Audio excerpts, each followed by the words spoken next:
बऱ्याच पेपरचा अभ्यास केल्यानंतर असं कळलं हा प्रश्न जर आलाच तर विद्यार्थ्यांना सॉल्व्ह करता येत नाही. क्वेश्चन खूप वेळेस रिपीट नाही पण वेगळ्या पद्धतीने टाकलेला आहे. हॅलो विद्यार्थी मित्रांनो, एपीचा आपण 4 मार्कचे क्वेश्चन बघणार आहोत. क्वेश्चन बघण्यापूर्वी हा क्वेश्चन खूप वेळेस रिपीट नाही पण वेगळ्या पद्धतीने टाकलेला आहे. म्हणजेच काही वेळेस सम विचारला तर काही वेळेस तुम्हाला टर्म विचारली. तर मग असा प्रश्न सॉल्व्ह करताना जर आला तर फक्त तुम्हाला आहे का इक्वेशन कन्स्ट्रक्ट करता आलं पाहिजे. इक्वेशन कन्स्ट्रक्ट केलं की तुम्हाला लास्टला काय विचारले त्याच्यापर्यंत नेता आलं पाहिजे. मग मध्ये काही फॉर्म्युले फॅक्टरायझेशन मेथड करायचंय, काही फॅक्टरचे फॉर्म्युले वापरायचे, मग ते करून आपण शेवटपर्यंत. व्हिडिओ जास्त मोठा नाही व्हावा त्यासाठी थोडक्यात मित्रांनो खूप इम्पॉर्टंट क्वेश्चन आहे. मी बऱ्याच पेपरचा अभ्यास केल्यानंतर असं कळलं हा प्रश्न जर आलाच तर विद्यार्थ्याला सॉल्व्ह करता येत नाही. पण मी शिकवलेला सॉल्व्ह करता आलं पाहिजे. नाही जर आलं तुम्हाला तर मला कमेंट मध्ये सांगा, सर तुम्ही शिकवलेलं आम्हाला समजलं नाही. एक जरी कमेंट अशी आली ना तर मी त्याला वैयक्तिक सांगल की कोणची स्टेप बाबा कशी लिहायची होती. त्यासाठी व्हिडिओ शेवटपर्यंत नक्की बघा. इतका सोपा थिओरिटिकली करून टाकलेला आहे. असं वाटतं प्रश्न वाचल्या असं वाटतं बघा ना, if the sum of the first fifth term of AP. Sir AP मध्ये आम्ही फक्त नंबर बघितले बाबा, पण असं पण बघा जावं लागेल आपल्याला. Is equal to the sum of first qth term, then show that the sum of its first P plus q term is 0. आपल्याला शो करायचं आहे की सम जो आहे पी प्लस क्यू चा हा 0 कसा येईल. आता फर्स्ट गिवन काय तर आपल्याला प्रूफ करायचंय. याचं काय करायचंय, प्रूफ. गिवन काय आहे, given the sum of first fifth term of AP, म्हणजे ही सम ऑफ फिफ्थ टर्म आणि सम ऑफ क्यूथ टर्म या दोन्ही कशा आहे, इक्वल दाखवायच्या आहे. या दोन्ही कशा आहे, इक्वल. आणि फाइंड काय करायचंय आपल्याला, to show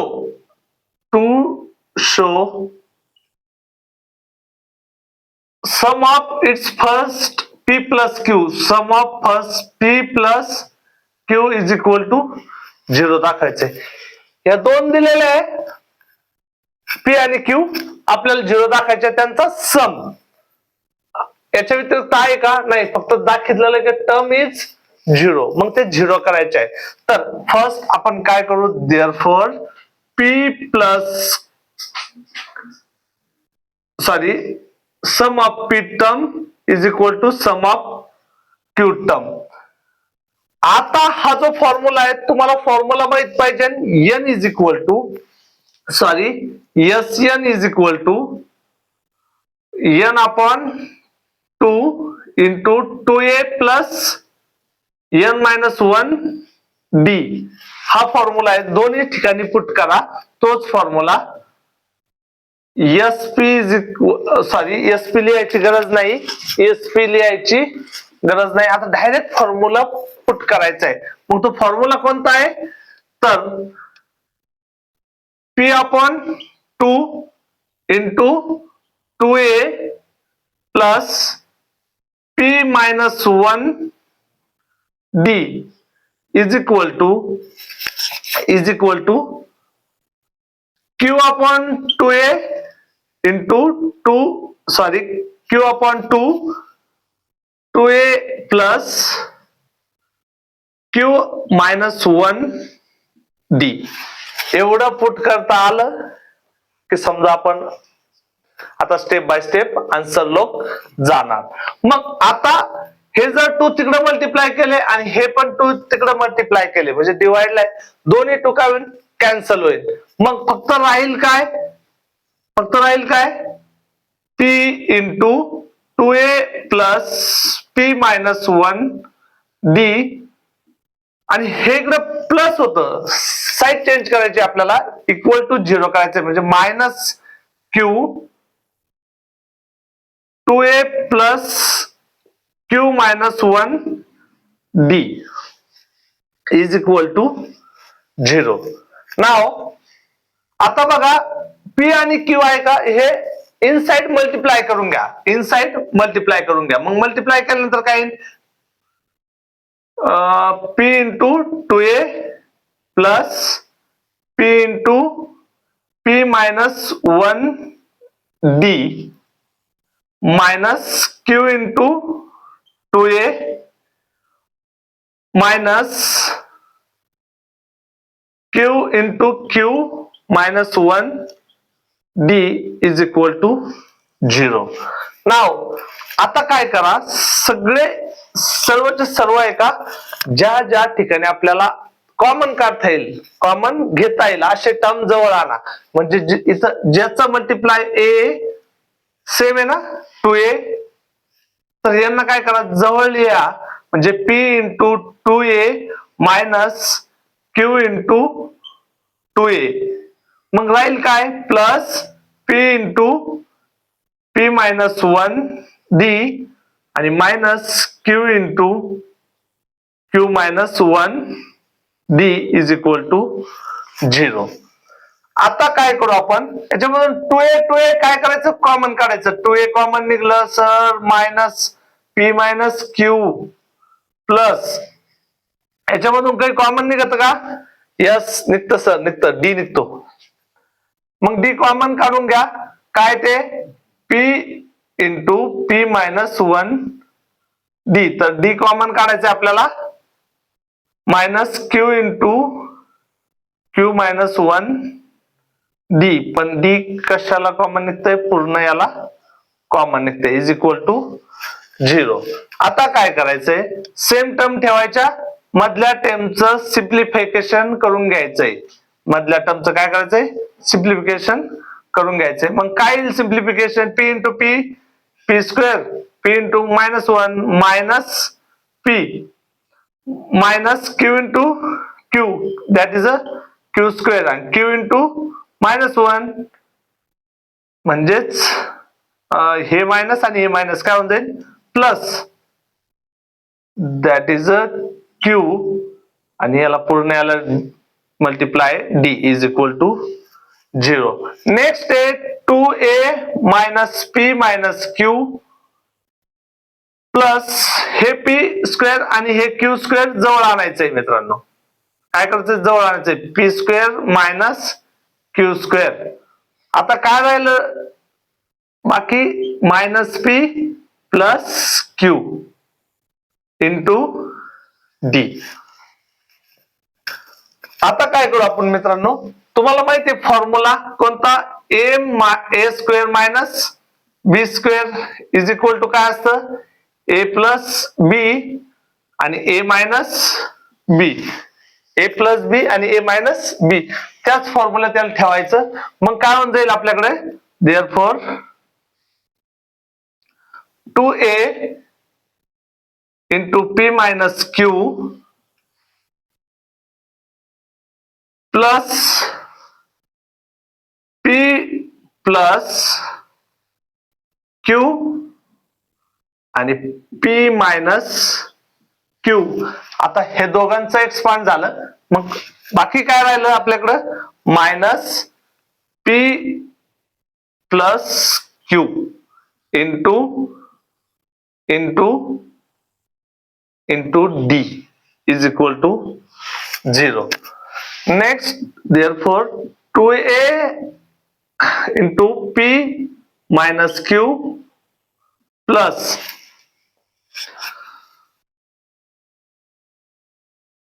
okay plus p plus q आणि तर काय p मायनस q.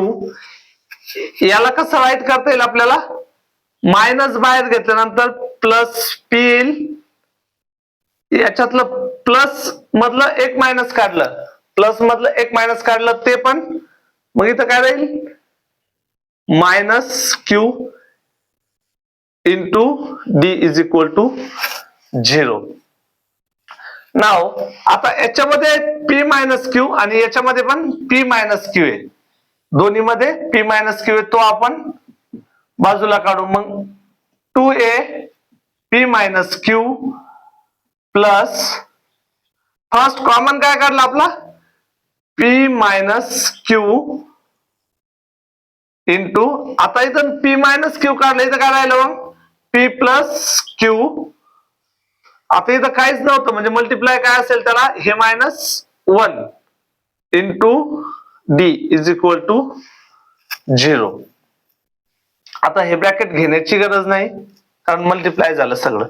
आता मला सांगा पी मायनस क्यू आणि पी मायनस क्यू पुन्हा एकदा कॉमन काढायचं, म्हणजे पी मायनस क्यू कॉमन काढलं सर, मग काय राहिलं तिथं कॉमन काढल्यानंतर त्याला मल्टिप्लाय 2a इथून पी मायनस क्यू काढलं ना, मग 2a प्लस आता इथून मग पी मायनस क्यू काढलं, मग काय राहिलं p plus Q minus 1 into D is equal to 0 is equal to 0. आता ही स्टेप आल्यानंतर पुन्हा आपल्याला प्रश्नाकडे जायचंय. Sum of its first P plus q term is 0. आपल्याला काय प्रूव्ह करायचंय की sum of P plus q term is equal to 0. आणि आपल्याला सांगितलेलं आहे p not is equal to q, अर्थात त्याचं काय होतं पी हाय क्यूचा मायनस नाही, हे तो काय दोन्हींचा जर डिफरन्स काढला तर तो 0 नाहीये. मग हे 0 आहे का नाही, it is not is equal to 0. मग हे 0 नाही तर दोन टर्म जेव्हा मल्टिप्लाय करतो p minus Q not is equal to 0, that is r 2a plus p plus q minus 1 d is equal to 0. हे 0 नाहीये, हे काय नाहीये, तर मग हे एकतर x 0 किंवा y 0 आहे. तर मग ही टर्म काय आहे, दोन टर्मचा मल्टिप्लिकेशन जर 0 असेल तर एक आयदर a 0 और आयदर b 0. पण मग आपला हे तर 0 नाही, कशामध्ये दिलेला आहे तो क्वेश्चन मध्ये. मग हा 0 असल्यानंतर मग आपण फॉर्म्युला काय आहे S P plus Q is equal to P plus Q upon 2 into काय आपलं फॉर्म्युलेमध्ये काय असतं ही टर्म, पण ही टर्म काय 0, that is equal to S sum of P plus Q is equal to 0. असाच प्रश्न टर्म वरती सुद्धा विचारलेला आहे, तो सुद्धा एकदम इझी आहे, तरी पण मी एक्सप्लेन करून दाखवतो.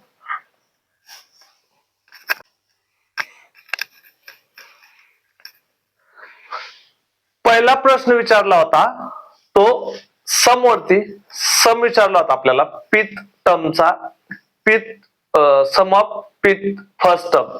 आता टर्म विचारले. दोन्ही प्रश्न रिपीट झालेले नाहीये, पण प्रश्न विचारण्याची थेरी पहिल्यांदा तुम्हाला टर्म विचारतील, नंतर सम विचारतील. मग असे प्रश्न आल्यानंतर हाच टाइप आहे सॉल्व्ह करण्याचा. 4 मार्क जर घ्यायचे असेल तर असे प्रश्न तुम्हाला आलेच पाहिजे, आणि ते एक्सप्लेन करणार आहे आपण आपल्या चॅनल वरती. तर सुरू करूया प्रश्नाला. If pith times pith term, समजून घ्या मित्रांनो, जेव्हा पण वर्ड प्रॉब्लेम येतील ना तर तुम्हाला प्रश्न जर कळला तरच आन्सर येणार आहे. आन्सर येण्यासाठी तुम्हाला प्रश्न कळणं खूप गरजेचं आहे. प्रश्न जर कळला नाही तर आन्सर येणार नाही. त्यासाठी प्रश्न पहिले समजून घ्यायचा. कधी पण फर्स्ट प्रश्न आल्या मला येत नाही, पण प्रश्न वाचल्यानंतर आपल्याला कळतो कितपत, त्यानंतर आपला ठरत असतो आपल्याला आन्सर येईल का नाही. पण प्रश्न कळल्यानंतरच आन्सर येतील याची गॅरंटी. बघा, if p times pth term of AP is equal to q times qth term, then show that p plus qth term of AP is equal to 0. मग शो दॅट आहे, तुम्हाला शो काय करायचंय, p plus qth term, पण first जे आहे ते तुम्हाला सेंटेन्स कन्स्ट्रक्ट करण्यासाठी दिलेलं आहे. आता इथं हियर प्रूफ म्हणून आपण proof here first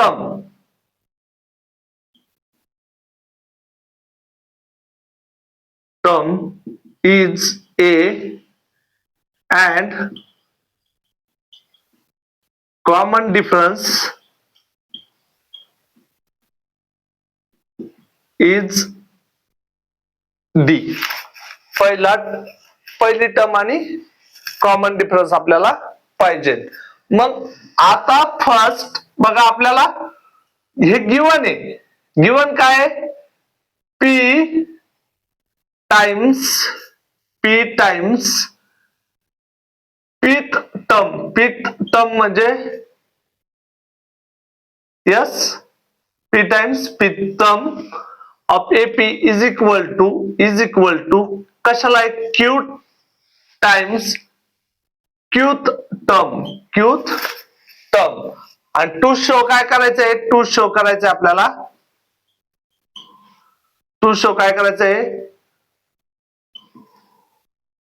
P plus qth term is equal to 0. एवढं लक्षात आलं, एवढं तुम्हाला कन्स्ट्रक्ट करता आलं आणि तुमच्या लक्षात आलं टू शो काय, टू गिवन काय आणि शो काय करायचंय. यस, आपल्याला शो काय करायचंय, P plus qth term is equal to 0. मग आपल्याला गिवन काय आहे, गिवन जे आहे का त्यावरून शो करावं लागेल. गिवन जे आहे का त्यावरून शो करावं लागेल. मग लिहून घ्या, pth term is equal to, first term काय असते A, आपला फॉर्म्युला आहे टर्म फाइंड करण्यासाठी, A प्लस n मायनस, यांच्या जागी काय फक्त P minus 1D or TQ is equal to A plus Q minus 1D.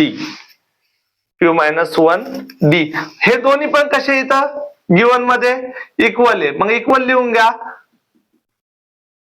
A plus P minus 1D is equal to A plus, sorry काय झालं इथं, adjustment होईल का, यस होईल, P आहे ना त्याला. मग इथं Q,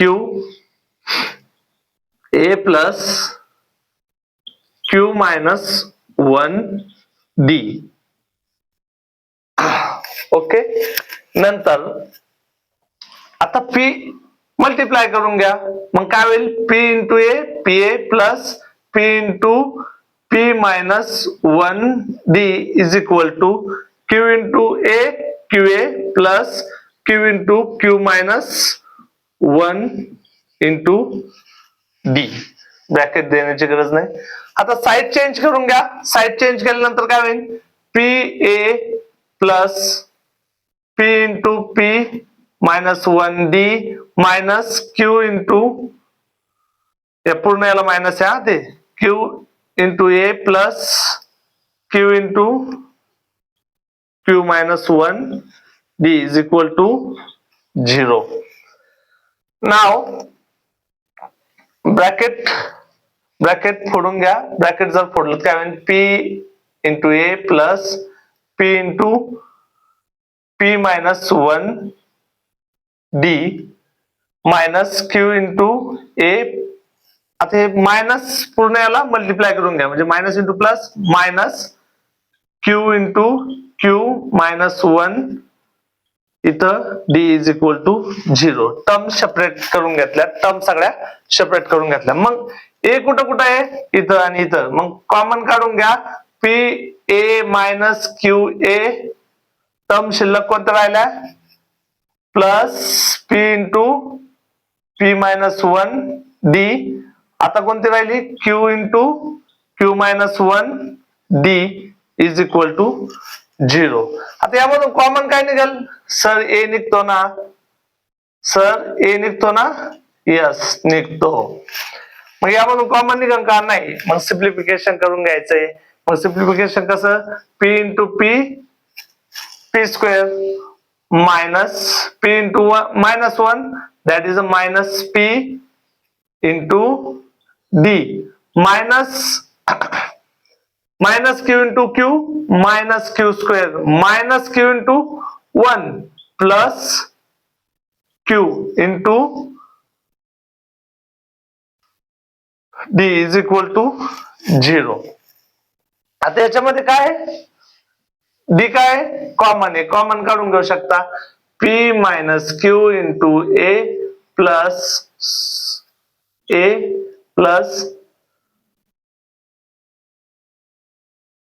हा डी कॉमन काढून घेऊ. मग काय राहील, पी स्क्वेअर मायनस पी हा मायनस क्यू स्क्वेअर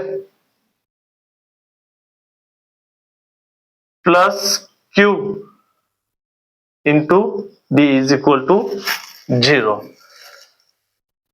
आता काय करा, पी स्क्वेअर आणि क्यू स्क्वेअर जवळ आणा, पी स्क्वेअर आणि क्यू स्क्वेअर जवळ आणा. Therefore p minus Q into ए प्लस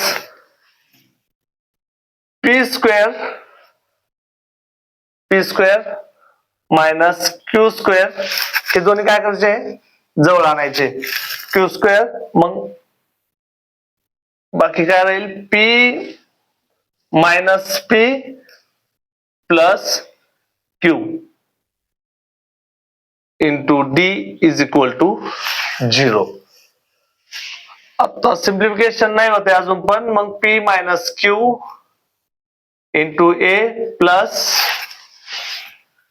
हा जो मागच्या याच्यामध्ये सांगितला होता A square minus B square, त्याला कसं लिहिणार, ए प्लस बी म्हणजेच P plus Q into A minus B म्हणजे पी मायनस क्यू मायनस. आता हे मायनस आहे तर आपण बाहेर घेतलं तर मध्ये काय राहील, प्लस. हे मायनस ह्या दोन्हींच्या बाहेर घेतलं तर काय राहील, प्लस. अजून कुठं होत एक तसं, यस इथं पण आहे.